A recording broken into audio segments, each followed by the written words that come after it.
उठाया गया, क्या दोनों का स्तर समान है? नॉर्मलाइजेशन में 15-20 नंबर किस प्रक्रिया के तहत बढ़ाया घटाया जाता है? अगर आप छात्रों के सवाल जवाब दें सर, शायद उन्हें फायदा हो। आपने सारे प्रश्न पूछे हैं, सारे के सारे महत्वपूर्ण प्रश्न हैं।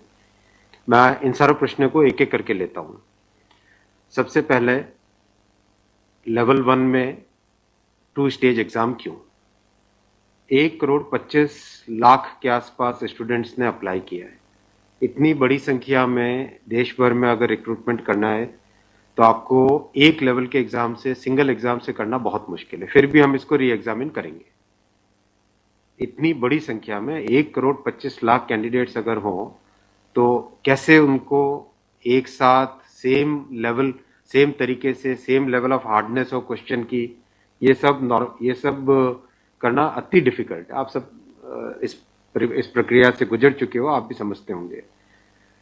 इसलिए इसके दो, एक प्रीलिम एग्जाम और उसके बाद में एक कंप्यूटर बेस्ड टेस्ट 2 इस तरह से करके किया गया। वो नोटिस में लिखा गया था कि अगर जरूरत पड़ी, अगर परिस्थिति हुई तो उसके 2 लेवल किए जाएंगे। पहला ये। दूसरा आपका प्रश्न कि 10+2 में ग्रेजुएट्स को कैसे अलाउ करें। देखिए, किसी भी एग्जाम में मिनिमम क्वालिफिकेशन का स्टैंडर्ड होता है, मैक्सिमम क्वालिफिकेशन का नहीं होता है कभी भी। ये कानूनन कॉन्स्टिट्यूशनल व्यवस्था में हम लोग काम कर रहे हैं। कॉन्स्टिट्यूशनल व्यवस्था के हिसाब से हम मिनिमम प्रिस्क्राइब कर सकते हैं, मैक्सिमम प्रिस्क्राइब नहीं कर सकते। तो 10+2 के लिए जो क्वालिफिकेशन वाला स्केल है, उसमें अगर ग्रेजुएट बैठे हैं तो उसको रोकने का हमें कोई अधिकार नहीं है, किसी को कोई अधिकार नहीं है। अगर कोई नया इसके बारे में कोई नया न्यायपालिका की तरफ से कोई चीज आती तो अलग बात है, लेकिन हमारे पास कोई अधिकार नहीं है इसका। दूसरा विषय था ये। तीसरा विषय आपने रखा समय का। देखिए, शुरू में इसके लिए जो इस एग्जाम को कंडक्ट करने के लिए एप्लीकेशंस आई, दोनों के दोनों एग्जाम्स में 1 करोड़ से ज्यादा एप्लीकेशंस आई। 1 करोड़ से एप्लीकेशन ज्यादा आई तो जो एग्जामिनेशन कंडक्ट करने के लिए एजेंसी हमको हायर करनी थी, उसको हायर करने में टाइम लगा, 6 महीने से ज्यादा लगा। नेचुरली इतनी बड़ी संख्या में अगर एग्जाम करना है देश में तो अपने आप में वो एक बहुत बड़ा challenge. It's a Himalayan task, it's a huge task, it's a very very big challenging task. तो एजेंसी को सेलेक्ट किया गया।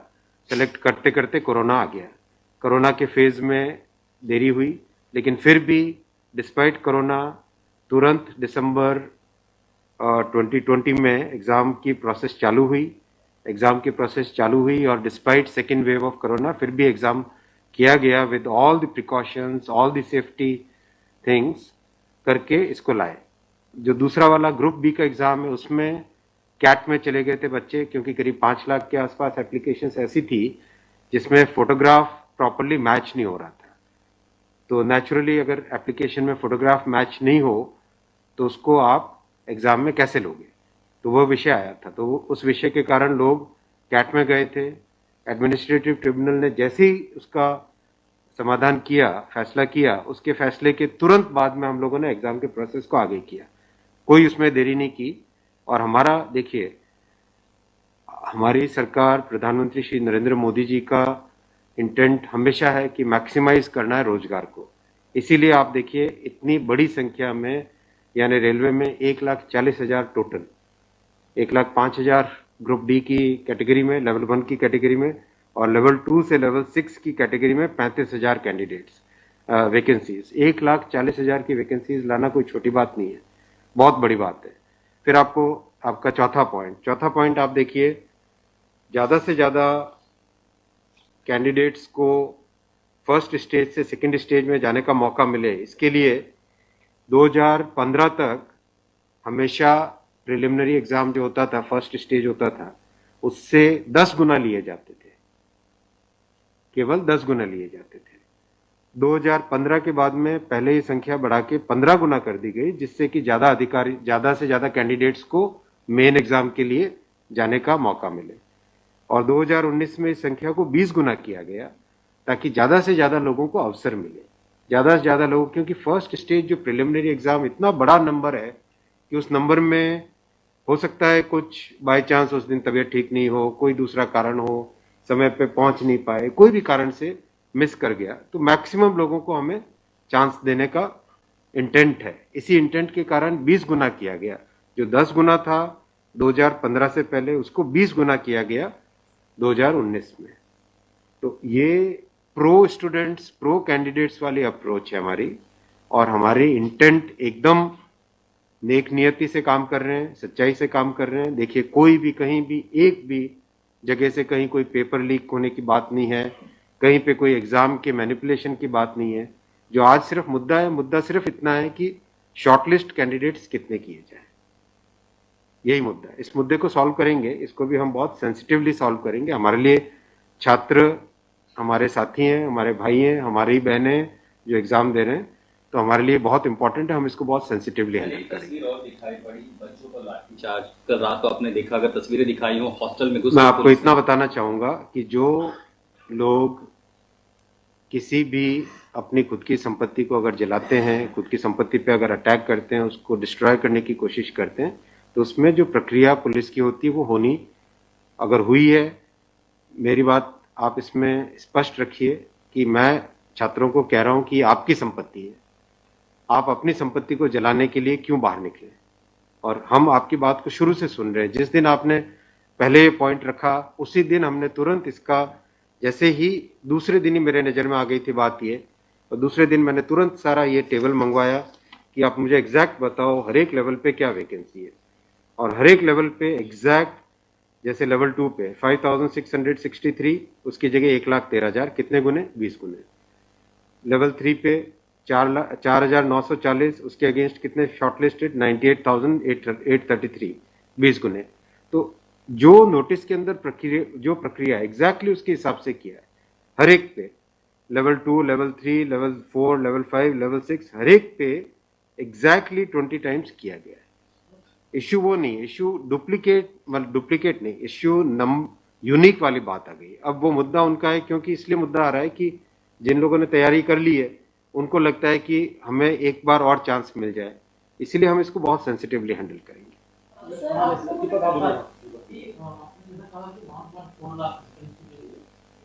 One of the world's largest. As of now, how many recruitment has happened, and by when all these things will be done? Because it was announced. यही तो recruitment चल रहा है। देखो, इतना मैसिव, मैं आपको पूछूं कि वर्ल्ड का सबसे बड़ा एग्जाम कौन सा है? वर्ल्ड का अगर, या इंडिया का भी अगर बड़े एग्जाम्स देखें, तो बड़े एग्जाम्स में जेई बहुत बड़ा एग्जाम होता है, सिविल सर्विसेज बहुत बड़ा एग्जाम होता है, स्टाफ सिलेक्शन कमीशन का बहुत बड़ा एग्जाम। इन सब एग्जाम्स में एप्लीकेशंस की संख्या होती है 5 से 7 लाख, 8 लाख, 10 लाख। यहाँ 1 करोड़ एप्लीकेशंस हैं। आप ये तो देखिए ना कि कठिन कितना है।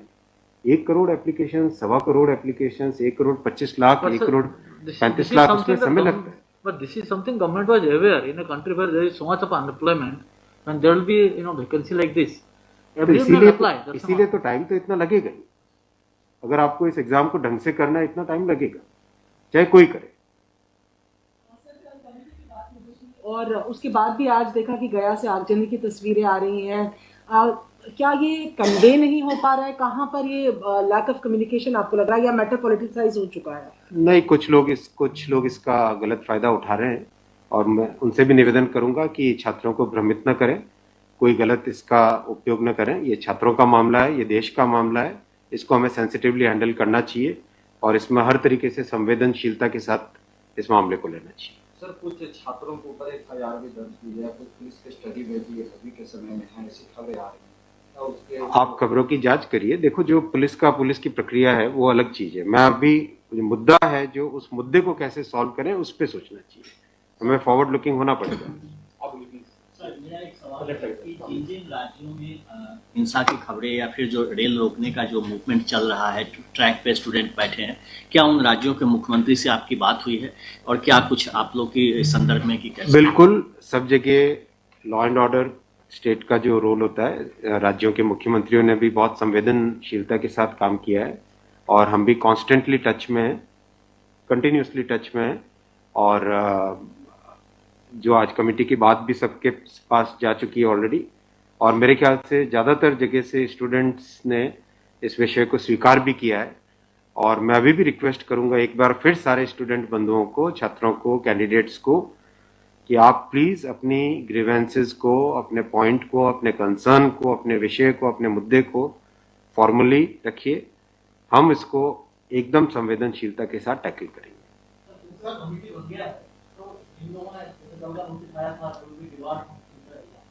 Will that also be considered because they did not know that this is going to happen? नहीं, देखो, कमिटी एक बहुत ही सीनियर ऑफिसर्स की है और ये कमेटी हर चीज को, जितने भी मुद्दे इसमें आएंगे और हर एक मुद्दे को जल्दी से जल्दी, इसमें कमेटी का टाइम लिमिट भी दिया। कितना टाइम दिया हमने? टाइम लिमिट टोटल 4 मार्च तक। जो कमेटी की रिपोर्ट आने का क्या मतलब, जल्दी से जल्दी हमारा एम है कि इस मुद्दे को बिल्कुल भी डिले न करके जल्दी से जल्दी सॉल्व करें। 16/2 तक सारे के सारे कैंडिडेट्स अपने कंसर्न सबमिट कर सकते हैं। 3 वीक्स टाइम दिया, I think that's a reasonable time, इससे ज़्यादा टाइम देने की ज़रूरत नहीं है। और कमिटी अपना सारे कंसर्न्स को एग्जामिन करके रिकमेंडेशंस देने का टाइम 4 मार्च दिया गया, तो कोशिश करेंगे उससे पहले अगर हो जाए, 4 मार्च से भी पहले अगर हो जाए। डिपेंड करेगा कि कितने रिप्रेजेंटेशंस आते हैं, और मोटे मोटे मुद्दे तो अभी आ चुके हैं पब्लिक में सबके, इसलिए मुझे नहीं लगता है कि इसमें बहुत ज़्यादा टाइम लगेगा। मुद्दे हैं वो आपकी नॉलेज में आ गया है, मोटा मोटी सही आ गया है। दूसरी ओर ये कि जो आपके पैरामीटर्स हैं उस पर सब कुछ सही तरीके से दिया गया है, उसी तरह से शॉर्ट लिस्ट किया गया है। फिर इसमें प्रॉब्लम, फिर उसमें कमेटी आपको रिपोर्ट क्या करेगी और करेंगे क्या? इसका मतलब अगर चेंज करते हैं कुछ तो दूसरे एक बड़ा पक्ष और भी तो विरोध करेगा। हाँ, ये इसीलिए तो मैं आपको देखो बताऊं ना, एग्जैक्ट किसी भी लेवल पे नोटिस में जो लिखा था कि 20 गुना कैंडिडेट लेंगे, अगर आपके सामने टेबल रखा हुआ है, 5,663 की जगह 1,13,000 यानी 20 गुना, 4,940 के लेवल 3 में 98,833 20 गुना, 161 के अगेंस्ट 3223 20 गुना, 17,393 347 3,47,676 20 गुना, 7,124 वैकेंसीज के अगेंस्ट 1,42,413 20 गुना, एग्जैक्ट 20 गुना है हर एक लेवल का। अब स्टूडेंट्स क्या कह रहे हैं कि जिन कैंडिडेट्स ने एक से ज्यादा लेवल में क्वालिफाई कर दिया है, राइट जी, उसके कारण सपोज मान लीजिए लेवल 3 में जो लेवल 5 का कैंडिडेट है वो भी क्वालिफाई हो गया है जी, तो वो लेवल 3 में कोई एक कैंडिडेट को जो क्वालिफाई नहीं हुआ है, उसे लगता है कि अगर उसको यूनिक के हिसाब से काउंट करते तो शायद उसको भी एक मौका मिल जाता मेन एग्जाम देने का। बराबर है, ये मुद्दा है, मुद्दा ही है। अब जो नोटिस इनवाइटिंग एग्जाम है, एग्जाम का जो नोटिफिकेशन होता है उसकी एक सैंक्टिटी है, वो कोर्ट का मैटर है, वो लीगल मैटर हो जाता है। एग्जैक्टली उसके हिसाब से किया गया एग्जाम का, एग्जाम को उसी हिसाब से कंडक्ट किया गया, उसी हिसाब से शॉर्टलिस्टिंग की गई। अब जब ये मुद्दा आया है तो इस मुद्दे को सॉल्व करने के लिए कोई ना कोई तो तरीका निकालना पड़ेगा, राइट? तो आपका जो प्रश्न है, आपका प्रश्न वैलिड है कि क्यों ऐसा। आपके सामने डेटा सामने रखे हुए हैं, डेटा आप सबके सामने है, बिल्कुल एग्जैक्ट डेटा है कोई, और ये डेटा हमने पहले दिन ही दे दिया था। जो टर्म कंडीशंस ऑलरेडी जब पब्लिसाइज किया जाता है, कोई पोस्ट होती है तो उसके लिए टर्म कंडीशंस ऑलरेडी पहले से घोषित होता है, उसके आधार पर ही ये सब कुछ किया गया होगा। हाँ बिल्कुल। फिर एक कमेटी या आपको कुछ रास्ता आप नहीं दिख रहा है क्या? ये जो कमेटी रिपोर्ट देगी क्या उसके अगेंस्ट देगी जो आपके टर्म कंडीशंस पहले वाले थे? बात वही है ना कि आपकी बात, तो फिर लोग कोर्ट जाएंगे। हाँ, बात वही होगा जो नहीं, अपने को तरीका ऐसा सॉल्व करना पड़ेगा, कोई तो ऐसा तरीका निकालना पड़ेगा जिससे कि जो लोग शॉर्टलिस्ट हुए हैं उनका भी करियर इफेक्ट ना हो, उनके प्रोस्पेक्ट्स भी कमजोर ना हो, और जो लोगों की ग्रीवेंस है उस ग्रीवेंस को तो एड्रेस करना पड़ेगा ना। छात्रों का मुद्दा है और लोगों ने अगर ग्रीवेंस रेज की है तो हमारी ड्यूटी है कि उसको हमें एड्रेस तो करना पड़ेगा ना। लेकिन आप देख रहे हैं आपके सामने ये टेबल है, एग्जैक्ट हर एक लेवल पे 20 टाइम्स है एग्जैक्ट।